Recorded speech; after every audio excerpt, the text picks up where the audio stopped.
Good morning students, welcome to vision WBCS। तो आज के তোমার সাথে 29 এপ্রিল 2021 এর কিছু ইম্পর্টেন্ট কারেন্ট অ্যাফেয়ার্সগুলোকে নিয়ে আলোচনা করব, তার সাথে ইম্পর্টেন্ট ফ্যাক্টস এবং স্ট্র্যাটেজিকে নিয়েও ডিসকাস করব। আর তোমাদেরকে জানিয়ে রাখি, প্রত্যেকদিন সকাল 8টায় ডেইলি কারেন্ট অ্যাফেয়ার্সের ক্লাসটি করানো হচ্ছে। অবশ্যই তোমরা প্রত্যেকদিন ভিডিওটা প্রথম থেকে শেষ অবধি দেখার চেষ্টা করবে এবং যে সমস্ত প্রশ্ন এখানে আলোচনা করা হচ্ছে প্রত্যেকটা প্রশ্ন খুবই important, exam point of view থেকে ভালো করে পড়বে, মনে রাখার চেষ্টা করবে এবং নিজেদেরকে একদম আপ টু ডেট রাখবে। ক্লিয়ার? আর সকলের কাছে একটা রিকোয়েস্ট থাকবে, এখনও যারা আমাদের চ্যানেলটি সাবস্ক্রাইব করনি অতি অবশ্যই চ্যানেলটি সাবস্ক্রাইব করে নিও এবং পাশে থাকা যে বেল আইকনটি আছে সেটি প্রেস করে দিও। যখনই কোনো ভিডিও আপলোড হবে চ্যানেলে তোমাদের কাছে নোটিফিকেশন চলে যাবে। ক্লিয়ার? আর প্রত্যেক দিন প্রত্যেকটা ক্লাসের PDF নোটিফিকেশন যদি পেতে চাও নিয়মভাবে, অবশ্যই কিন্তু তোমরা আমাদের টেলিগ্রাম চ্যানেল জয়েন করতে পারো। টেলিগ্রাম চ্যানেল লিঙ্ক কিন্তু ডেসক্রিপশন বক্সের মধ্যে প্রোভাইড করা আছে। ক্লিয়ার? চলো, তো আজকের ফার্স্ট কোশ্চেন দাও কি আছে, what is the estimated GDP growth forecast for India in 2021-22 as per Oxford economics. তো অক্সফোর্ড ইকোনমিক্সের অনুযায়ী তারা কত অনুমান করেছে ভারতের 2021-22 সালের জন্য জিডিপি গ্রোথ রেটটা? সঠিক উত্তরে যাবে অপশন সি, 10.2%। তো অক্সফোর্ড ইকোনমিক্স অনুযায়ী ভারতের 2021-22 সালের জন্য অক্সফোর্ড ইকোনমিক্স তারা এস্টিমেট করেছে ভারতের জিডিপি গ্রোথ রেটটা সেটা হচ্ছে 10.2%। একটু দেখে নিয়ে ব্যাপারে, the global forecasting firm Oxford economics has revised downward the GDP growth forecast for India to 10.2% for the fiscal year 2021-22। তো অক্সফোর্ড ইকোনমিক্স এর আগে কিন্তু ভারতের 2021-22 সালের জন্য তারা জিডিপি ফোরকাস্ট করেছিল, তো এবার তারা আবার রিভাইজ রেটটা করে সেটাকে ডাউনওয়ার্ড করেছে। দিনের পর দিন কোভিড-19 কেসেসগুলো বাড়ার কারণে তারা কিন্তু জিডিপি গ্রোথ রেটটা ডাউনওয়ার্ড করে সেটা করেছে কত, 10.2%। আর অক্সফোর্ড ইকোনমিক্স হচ্ছে সারা বিশ্বের একটা ফোরকাস্টিং ফার্ম, যারা ভারতের বর্তমানে 2021-22 সালে জিডিপিটাকে কমিয়ে সেটা করেছে 10.2%। ক্লিয়ার? চলো, নেক্সট কোশ্চেন এখানে কি আছে, what is the rank of India in the SIPRI military expenditure database for the year 2020? তো সিপ্রির ফুল ফর্মটা বলি তোমাদের সাথে একবার, Stockholm international piece research institute. তো সিপ্রি মিলিটারি এক্সপেন্ডিচার ডাটাবেস হচ্ছে প্রত্যেক বছর যে সমস্ত দেশগুলো তাদের মিলিটারি উপরে কতটা এক্সপেন্ড করে বা কতটা এক্সপেন্ডিচার তারা করে বা কতটা তারা খরচা করে মিলিটারির উপরে, তো সে তার একটা ডাটাবেস তৈরি করে সিপ্রি। তো ভারতের র্যাঙ্ক কত এই তালিকায় অনুযায়ী? তো সঠিক উত্তরে যাবে অপশন ডি, 3rd। তো সিপ্রি মিলিটারি এক্সপেন্ডিচার ডাটাবেস অনুযায়ী ভারত কিন্তু 3য় স্থানে আছে। একটু দেখে নিয়ে ব্যাপারে, India has retain it position as the 3rd biggest military spender in the world in 2020 according to new data titled SIPRI Military Expenditure Database published by Stockholm International Peace Research Institute SIPRI on 26 April 2021। তো প্রত্যেক বছর SIPRI, সেটা full form হচ্ছে Stockholm international piece research institute, তারা প্রত্যেক বছর একটা expenditure database তৈরি করে মিলিটারির উপরে যে সমস্ত দেশগুলো আছে তারা কতটা খরচা করছে মিলিটারির উপরে তার একটা এক্সপেন্ডিচার ডাটাবেস তারা তৈরি করে। তো ভারত কিন্তু বর্তমানে 3য় পজিশনে আছে 2020 অনুযায়ী। ক্লিয়ার? এরপরে দেখানো কি আছে, as per new report the top 5 biggest spender in 2020 were the first is United States with $778 billion, China with $252 billion, India with $72.9 billion, Russia with $61.7 billion and United Kingdom $59.2 billion respectively। তো SIPRI database, SIPRI military expend database অনুযায়ী সবথেকে বেশি পয়সা খরচা করেছে 2020 সালে, সেটা হচ্ছে ইউনাইটেড স্টেটস, সেটা কত করেছে, $778 বিলিয়ন। তারপর করেছে চায়না $252 বিলিয়ন, তারপর হচ্ছে ভারত, সেটা হচ্ছে $72.9 বিলিয়ন এবং চতুর্থ স্থানে আছে রাশিয়া, সেটা হচ্ছে $61.7 বিলিয়ন আর পঞ্চম স্থানে আছে ইউনাইটেড কিংডম, যেটা হচ্ছে $59.2 বিলিয়ন। তো এটা হচ্ছে top 5 SIPRI military expenditure database. বুঝতে পেরেছো? চলো, নেক্সট কোশ্চেন দেখানো কি আছে, the workers memorable day is celebrated on. তো ওয়ার্কার্স মেমোরেবল ডেটি কোন দিন পালন করা হয়? সঠিক উত্তরে যাবে অপশন সি, 28 এপ্রিল। তো প্রতি বছর 28 এপ্রিল সারা বিশ্ব জুড়ে ওয়ার্কার্স মেমোরিয়াল ডেটি অবজার্ভ করা হয়। একটু দেখে নিয়ে ব্যাপারে, the workers Memorial day also known as international commemoration day for dead and injured workers ochre every year on 28 April. তো প্রতি বছর ওয়ার্কার্স মেমোরিয়াল ডে অথবা একটা নাম হচ্ছে international commemoration day for dead and injured worker, এটি কিন্তু 28 April প্রত্যেক বছর পালন করা হয়। মানে কাজ করতে করতে যদি কোনো ওয়ার্কারের মারা যান বা কোনো ওয়ার্কার যদি ইনজিওর্ড হয়ে যান তো তাদের সম্বর্ধন জানানোর জন্য প্রত্যেক বছর কিন্তু 28 এপ্রিল ওয়ার্কার্স মেমোরিয়াল ডেটি অবজার্ভ করা হয় 28 এপ্রিল। ক্লিয়ার? চলো নেক্সট কোশ্চেন কি আছে, who is the author of the book title the living mountain? তো দ্য লিভিং মাউন্টেন এই বইটির লেখক কে? সঠিক উত্তরে যাবে অপশন বি, অমিতাভ ঘোষ। তো দ্য লিভিং মাউন্টেন এই বইটি 2022 সালে প্রকাশিত হতে চলেছে, আর এই বইটির লেখক হচ্ছেন অমিতাভ ঘোষ। একটু দেখে নিন ব্যাপারে, A new book titled The Living Mountain, authored by internationally acclaimed author Amitav Ghosh, is set to hit stand in January 2022. তো একটা নতুন বই যেটির নাম হচ্ছে দ্য লিভিং মাউন্টেন, এই বইটির লেখক হচ্ছেন একজন ইন্টারন্যাশনাল অ্যাক্লেমড অথর, উনি হচ্ছেন অমিতাভ ঘোষ, আর এই বইটি 2022 সালে জানুয়ারি মাসে কিন্তু প্রকাশিত হতে চলেছে। ক্লিয়ার? চলো পরবর্তী প্রশ্ন দেখো কি আছে, the International Labour Organization observe the World Day for Safety and Health at Work on which day? তো ইন্টারন্যাশনাল লেবার অর্গানাইজেশন প্রতি বছর World Day for Safety and Health at Work এই দিনটি কবে তারা পালন করে?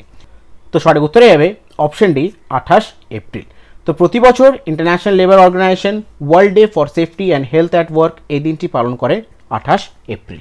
একটু দেখে নিন ব্যাপারে, the World Day for Safety and Health at Work is observed annually on 28 April to raise awareness for promoting safe, healthy and decent work.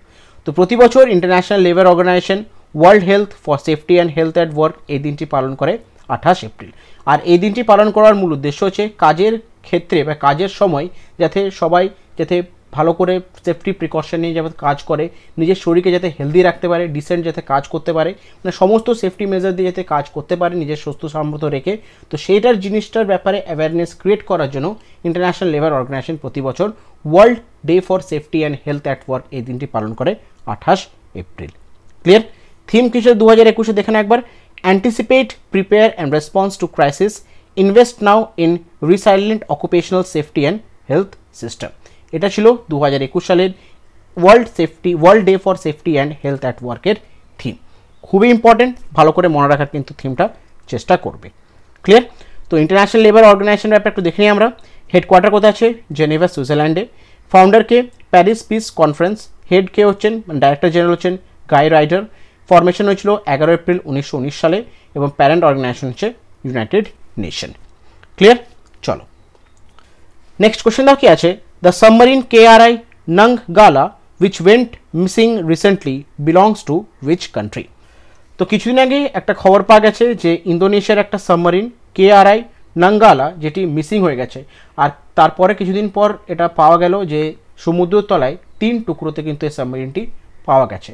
তো কোয়েশ্চেন এখানে জিজ্ঞেস করে যে সাবমারিনটি কোন দেশের? সঠিক উত্তরে যাবে অপশন সি, ইন্দোনেশিয়ার। তো 21 এপ্রিল 2021 সালে KRI Nangala যেটা হচ্ছে ইন্দোনেশিয়ার একটা সাবমারিন, তো সেটা মিসিং হয়ে পাওয়া গেছিলো, আর কিছুদিন পর সেটা পাওয়া গেল যে সমুদ্রের নিচে সেটা 3 টুকরো কিন্তু সাবমারিনটা পাওয়া গেছে। তো একটু দেখে নিয়ে ব্যাপারে, the Indonesian navy submarine KRI Nangala 402 that went missing on 21st April 2021 in the water off the coast Bali Island is reported to found split into 3 pieces on the seabed at the depth of 850 meter. তো Indonesian navy submarine KRI Nangala 402 যেটা missing হয়েছিল 21 April 2021 সালে, কোথায় missing হয়েছিল? সেটা হচ্ছে বালি আইল্যান্ডের অফ কোস্টে এটা কিন্তু মিসিং হয়েছিল। সেটা কিছুদিন আগে রিপোর্ট পাওয়া গেছে যে 850 মিটার গভীরে সমুদ্রের তলায় কিন্তু এই সাবমারিনটি 3 টুকরো অবস্থাতে পাওয়া গেছে। ঠিক আছে, তার কাজ মানে তার ব্যাপারে ইনভেস্টিগেশন চলছে, কিন্তু এখনও কোনো সঠিক খবর পাওয়া যায়নি। ক্লিয়ার? তো ইন্দোনেশিয়ার ব্যাপারে একটু দেখে নিই আমরা। প্রেসিডেন্ট হচ্ছে জোকো উইদোদো, ক্যাপিটাল হচ্ছে জাকার্তা এবং কারেন্সি হচ্ছে ইন্দোনেশিয়ান রুপে। ক্লিয়ার? চলো নেক্সট কোশ্চেন কি আছে, which tennis player has captured the 2021 Barcelona Open tournament? তো 2021 সালের বার্সেলোনা ওপেন টুর্নামেন্ট কোন টেনিস তারকা জিতেছে? সঠিক উত্তরে যাবে অপশন এ, রাফেল নাদাল। তো রাফেল নাদাল 2021 সালের বার্সেলোনা ওপেন টেনিস টুর্নামেন্টটি সে জিতেছে। একটু দেখে নিই ব্যাপারে, in tennis the Spanish maestro Rafael Nadal defeated Stefanos Tsitsipas Greece 6-4, 6-7, 6-8, 7-5 to win 2021 Barcelona Open single title. This is recorded extending 12th Barcelona Open title for his career. তো Spanish Maestro একজন tennis তারকা Rafael Nadal defeat করলো Stefanos তিতিপাস গ্রিসের প্লেয়ারকে 6-4, 6-7, 6-8, 7-5 দিয়ে 2021 সালে উনি কিন্তু বার্সেলোনা ওপেন সিঙ্গেল টাইটেলটি উনি জিতেছেন, আর তার ক্যারিয়ারে কিন্তু এটা হচ্ছে 12তম বার্সেলোনা ওপেন টাইটেল। ক্লিয়ার? স্পেনের ব্যাপারটা একটু দেখে নিই আমরা। ক্যাপিটাল হচ্ছে মাদ্রিদ, কারেন্সি হচ্ছে ইউরো, প্রাইম মিনিস্টার নাম হচ্ছে পেদ্রো স্যাঞ্চেজ। এবং গ্রিসের ব্যাপারটা একটু দেখে নিই আমরা। ক্যাপিটাল হচ্ছে এথেন্স, কারেন্সি হচ্ছে ইউরো, আর প্রেসিডেন্টের নাম হচ্ছে ক্যাথরিনা সাকেলোপোলো এবং প্রাইম মিনিস্টার নাম হচ্ছে কাইরাকোস মিৎসোতাকিস। ক্লিয়ার? চলো নেক্সট কোশ্চেন এখানে কি আছে, name the author of the novel whereabouts. তো ওয়্যার অ্যাবাউটস একটি বই, সেই বইটির লেখক বা অথরকে? সঠিক উত্তরে যাবে অপশন এ ঝুম্পা লাহিড়ী। তো ওয়্যার অ্যাবাউটস যে বইটি,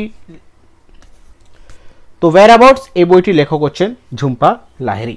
একটু দেখে নিয়ে ব্যাপারে, renowned American author Jhumpa Lahiri has launched her new novel titled Whereabouts. The book is in English translation of Italian novel Is Dove Mi Trovo, which was written by the author Jhumpa Lahiri itself and published in 2018. তো Reynold একজন American author Jhumpa Lahiri তার নিজের একটি নতুন novel লিখেছেন, সেই বইটির নাম হচ্ছে ওয়্যার অ্যাবাউটস। আর এই ওয়্যার অ্যাবাউটস যে নতুন নোভেলটি, এটা হচ্ছে একটা English translation of Italian novel, সেই বইটির নাম হচ্ছে ইজ দ্রোভ মি ত্রোভো। আর এই ইটালিয়ান নোভেলটাও কিন্তু 2018 সালে ঝুম্পা লাহিড়ী কিন্তু লিখেছিলেন। ক্লিয়ার? আর এইটি জাস্ট, আর ওয়্যার অ্যাবাউটস হচ্ছে জাস্ট এই ইটালিয়ান নোভেলটির ইংলিশ ট্রান্সলেশন। বুঝতে পেরেছো? চলো নেক্সট কোশ্চেন কি আছে, which country hope to launch its own orbital station in 2025? তো কোন দেশ তারা চিন্তা ভাবনা করেছে তারা নিজের একটা অরবিটাল স্টেশন লঞ্চ করবে 2025 সালের মধ্যে? তো সঠিক উত্তরে যাবে অপশন বি রাশিয়া। তো রাশিয়া চিন্তা ভাবনা করেছে তারা নিজে 2025 সালের মধ্যে একটা অরবিটাল স্টেশন তারা লঞ্চ করবে। একটু দেখে নেওয়ার ব্যাপারে, Russian Space Agency said it hoped to launch its own orbital station in 2025 as Moscow considered withdrawing from the International Space Station program to go it alone and build and manage its own floating laboratory that will be launched in orbit by 2030. তো Russia space agency তারা চিন্তা ভাবনা করেছে যে তারা 2025 সালের মধ্যে তার নিজস্ব একটা অরবিটাল স্টেশন তারা লঞ্চ করবে, কারণ মস্কো তারা কি করেছে ইন্টারন্যাশনাল স্পেস স্টেশন থেকে তারা কিন্তু উইথড্র করে নিয়েছে। আর তারপরে তারা নিজেরা চিন্তা ভাবনা করেছে যে তারা 2030 সালের মধ্যে নিজস্ব একটা ফ্লোটিং ল্যাবরেটরি কিন্তু লঞ্চ করতে চলেছে। ক্লিয়ার? তো রাশিয়ার ব্যাপারটা দেখে নিই আমরা। ক্যাপিটাল হচ্ছে মস্কো, প্রেসিডেন্টের নাম হচ্ছে ভ্লাদিমির পুতিন, কারেন্সি হচ্ছে রাশিয়ান রুবেল এবং প্রাইম মিনিস্টার নাম হচ্ছে মিখাইল মুস্তেইন। ক্লিয়ার? চলো তো আজকে শেষ প্রশ্ন দেখে না কি আছে, what is the theme of this year world immunization week 2021? তো প্রতি বছর 24 থেকে 30 এপ্রিল কিন্তু সেলিব্রেট করা হয় ওয়ার্ল্ড ইমিউনাইজেশন উইক। আর 2021 সালের ওয়ার্ল্ড ইমিউনাইজেশন উইকের থিম ছিল option A vaccines bring us closer. এটা ছিল 2021 সালের ওয়ার্ল্ড ইমিউনাইজেশন উইকের থিম। একটু দেখে নিই ব্যাপারে, world immunization week is a global public health campaign to raise awareness and increase rate of immunization against vaccine preventable disease around the world. It takes place each year during the last week of April. তো প্রতি বছর April মাসের শেষ সপ্তাহ, সেটা হচ্ছে 24 থেকে 30 তারিখ অবধি সারা বিশ্ব জুড়ে ওয়ার্ল্ড ইমিউনাইজেশন উইক ডেটি পালন করা হয়। আর এই দিনটি পালন করার মূল উদ্দেশ্য হচ্ছে যে সমস্ত ভ্যাকসিনগুলো বেরিয়েছে রোগের অ্যাগেনস্টে, তো সেই ভ্যাকসিনগুলো যাতে মানুষরা নেয় আর সেটার ব্যাপারে অ্যাওয়ারনেস ক্রিয়েট করার জন্য, ডিজিজটাকে প্রিভেন্ট করার জন্য, রেট অফ ডিজিজটাকে কমানোর জন্য সারা বিশ্বের মধ্যেই এগুলোর ব্যাপারে কিন্তু ক্যাম্পেইন বা এগুলোর ব্যাপারে কিন্তু অ্যাওয়ারনেস ক্রিয়েট করার জন্য কিন্তু প্রতি বছর ওয়ার্ল্ড ইমিউনাইজেশন উইকটি অবজার্ভ করা হয়। ক্লিয়ার? আর ডেটটা কবে, সেটা 24 থেকে 30 এপ্রিল প্রতি বছর। ক্লিয়ার? তো এগুলো ছিল আজকের বিশেষ কারেন্ট অ্যাফেয়ার্সের কোশ্চেন যেগুলো তোমাদের সাথে আলোচনা করলাম। আশা করছি প্রত্যেকটা কোশ্চেন তোমরা বুঝতে পেরেছো। এরপর তোমাদের একটা কাজ হচ্ছে, পারলে এই সমস্ত কোশ্চেনগুলো একটু খাতায় ভালো করে নোট ডাউন করে রেখো।